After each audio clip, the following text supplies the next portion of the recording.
เจ้าทักทายสวัสดีพี่น้องที่ฮักในองค์พระผู้เป็นเจ้าของเฮาทั้งหลาย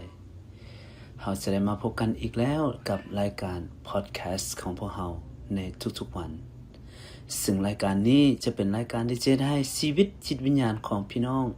และความเชื่อของพี่น้องเติบโตขึ้นในปี2026นี้นั่นคือมื้อนี้ข้าพเจ้า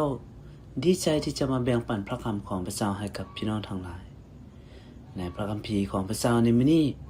จะมาแบ่งปันอยู่ในพระคัมภีร์1โครินธ์บทที่12ข้อที่1หาข้อที่11นั่นเองในหัวข้อที่ว่าของประทานฝ่ายจิตวิญญาณแม่นมาจากพระเจ้าข้าพเจ้าจะอนุญาตอ่านตั้งแต่ข้อที่4จนฮอดข้อที่11ถ้าพี่น้องคนใดมีพระคำของพระเจ้าขอเชิญพี่น้องที่จะเปิดไปพระคำของพระเจ้าไปด้วยกันข้าพเจ้าจะอ่านข้อที่4ข้อที่4ได้ทรงกล่าวว่าของประทานมาจากพระวิญญาณนั้นมีอยู่หลายอย่างด้วยกันแต่แม่นพระวิญญาณองค์เดียวกันงานรับใช้มีหลายอย่างต่างๆแต่มีองค์พระผู้เป็นเจ้าองค์เดียวกันความสามารถในการดำเนินงานมีหลายอย่างต่างกันแต่แม่นพระเจ้าองค์เดียวกันที่ให้ความสามารถแก่ทุกคนสำหรับงานที่เขารับใช้นั้นการสำแดงของพระวิญญาณมีอยู่ในแต่ละคนเพื่อประโยชน์ร่วมกันพระเจ้าทรงโปรดประทานพระวิญญาณให้คนหนึ่งมีถ้อยคำที่ประกอบด้วยสติปัญญาและโปรดให้คนหนึ่งอีกมีถ้อยคำที่ประกอบด้วยวิชาความรู้แต่แม้นพระวิญญาณองค์เดียวกันข้อที่9และให้คนหนึ่งมีความเชื่อแต่แม้นพระวิญญาณองค์เดียวกันและโปรดให้คนหนึ่งอีกมีฤทธิ์อำนาจให้คนดีพยาธิแต่แม้นพระวิญญาณองค์เดียวและให้คนหนึ่งมีฤทธิ์อำนาจเหตุการณ์อัศจรรย์และให้คนหนึ่งมีของประทานในการประกาศพระธรรมและโปรดให้คนหนึ่งอีกรู้สังเกตวิญญาณต่างๆและให้คนหนึ่งมีความสามารถบอกภาษาแปลกๆและโปรดให้คนหนึ่งอีกมีความสามารถแปลภาษาแปลกๆสิ่งสารพัดเหล่านี้แม้นพระวิญญาณองค์เดียวกันทรงบันดาลและประทานแก่ทุกคนตามที่พระทัยของพระเจ้านี่คือพระคำของพระเจ้าที่มาถึงพวกเราทุกคนในที่นี้สำหรับพี่น้องทุกคนถ้าเราได้อ่านพระคำของพระเจ้าไปนั้นเนาะซึ่งเป็นในเมืองโครินโธเป็นคริสตจักรที่อาจารย์เปาโลแต่งตั้งเองและก็เขียนจดหมายนี้ไปถึงผู้ที่เชื่อทุกคนและมีผู้เชื่อมากมายมาอยู่ร่วมตัวกันและสันคืออยู่ในที่นี้อาจารย์เปาโลก็ได้เว้าเกี่ยวกับของประทานฝ่ายจิตวิญญาณให้กับพวกเขาฟังแต่ละคนถ้าว่าเฮามาเบิ่งนำกันเนาะ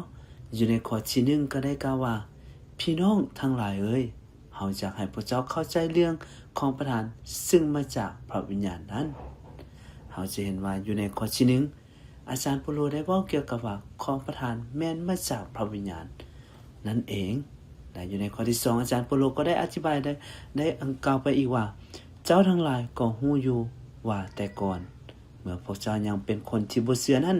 พวกเจ้าได้ถูกซักนำให้ลงไปหารูปเคารพที่ปากบ่เป็นตามที่มีผู้ซักนำไปนั้นเฮาจะเห็นอยู่ในข้อที่2อาจารย์เปาโลได้กล่าวว่าเจ้าชื่อบ่ในก่อนที่เจ้ายังบ่ทันเชื่อพระเจ้าหรือเจ้ายังบ่ได้รู้จักกับพระเยซูคริสต์เทื่อเจ้าได้ไปคาบไว้รูปเคารพบูชาต่างๆที่มนุษย์ได้สร้างขึ้นมาอาจารย์เปาโลได้ยกตัวอย่างขึ้นมาและเราก็จะเห็นว่าอยู่ในข้อที่3อาจารย์เปาโลก็ได้เว้าอีกว่าเหตุฉะนั้นเราอยากให้พวกเจ้ารู้ว่าบ่มีผู้ใดดอกที่มีพระวิญญาณของพระเจ้าจะกล่าวว่าขอให้พระเยซูเจ้าถูกด่าและบ่มีผู้ใดดอกอาจเว้าได้ว่าพระเยซูเจ้าทรงเป็นองค์พระผู้เป็นเจ้าเว้นไว้แต่ผู้ที่กล่าวโดยพระวิญญาณบริสุทธิ์เจ้าแล้วอาจารย์เปาโลก็ได้เว้าอยู่ในข้อที่3ว่าเราจะเห็นว่าทุกคนได้มีของประทานหรือมีความสามารถหรือมีพรสวรรค์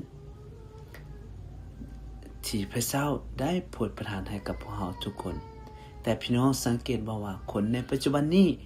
เขามีความสามารถเขามีความของประทานหรือพรสวรรค์ต่างๆแต่เขาอาจจะใส่พรสวรรค์นี้หรือของประทานนี้อวดอ้างหรือใช้เพื่อประโยชน์ของตนเองก็เป็นได้แต่ในสิ่งที่พระคำของพระเจ้าได้ว่า อยู่ในข้อที่4บอกว่าของประทานเฮามีอยู่หลายอย่างแต่แม่นองค์พระวิญญาณองค์เดียวกันที่มอบให้กับพวกเฮาเอเมนอยู่ในข้อที่7เฮามีของประทานเหล่านี้เพื่อหยังอยู่ในข้อที่7ได้ทรงกล่าวว่าการสำแดงของพระวิญญาณมีอยู่ในแต่ละคนเพื่อประโยชน์ร่วมกันนั่นคือของพระวิญญาณของประทานของพระวิญญาณนั้นมีประโยชน์เพื่อร่วมกันว่าไงคือของประทานที่พระเจ้าได้มอบให้กับเจ้าแล้วก็ค่อยเพื่อภารกิจของพระเจ้าเพื่อเวียกงานการรับใช้ของพระองค์และเพื่อคนอื่นอีกด้วยนี่คือเราจะมาเบิ่งของประทานของพระเจ้าที่พระเจ้าให้กับเราแต่ละคนเนาะอยู่ในที่นี่มีจักอย่างนำกันเอามาเบิ่งนำกันเราจะเบิ่งตัวทำอิฐที่พระเจ้าได้ทรงกล่าวว่าการประทานสติปัญญาคนที่มีความประทานสติปัญญาแม่นช่วยเหลือให้คนอื่นได้รู้จักการดำเนินชีวิตการแก้ไขชีวิตพี่น้องและนอกจากนั้นอยู่ในที่นี้ก็ได้เว้าเกี่ยวกับว่าความรู้ของประทานการมีความรู้คนที่มีความรู้ก็แม่นจะอธิบายพระคำของพระเจ้าให้กับคนอื่นที่ว่าสอนพระคำของพระเจ้าและนอกจากนั้นแล้วก็จะได้เว้าถึงเกี่ยวกับของประทานทางด้านความเชื่อถ้าคนนี้มีความประทานทางด้านความเชื่อก็จะเมื่อก็จะเจอปัญหาเจออุปสรรคการท้อแท้ในชีวิตพวกเขาก็จะมีความเชื่อที่จะให้พวกเขาเชื่อในสิ่งที่พระเจ้าเฮ็ดได้และอยู่ในของประทานต่อไปก็คือการรักษาโรคการรักษาโรคนี้คือจะเป็นของประทานที่พระเจ้าได้มอบให้กับเจ้ารักษาอธิษฐานให้กับคนไข้เจ็บป่วยได้ให้เกิดการอัศจรรย์และเกิดการเยียวยารักษาดีขึ้นในพระนามของพระเยซูคริสต์และนอกจากนั้นเราก็จะเห็นการประกาศพระคำของพระเจ้าคนที่ประกาศของเผยพระวจนะของพระเจ้าแล้วเราจะเห็นอีกการรู้สังเกตวิญญาณต่างๆและคนที่มีความประทานนี้จะรู้จักแยกแยะว่าสิ่งใดมาจากพระเจ้าแท้หรือสิ่งของที่ผิดหรือถูกการเว้าภาษาแปลกๆบางคนก็มีการเว้าภาษาแปลกๆหรือการแปลภาษาแปลกๆที่พระเจ้าให้และการรับใช้พระเจ้ามีหลายอย่างที่ต้องรับใช้ในคริสตจักร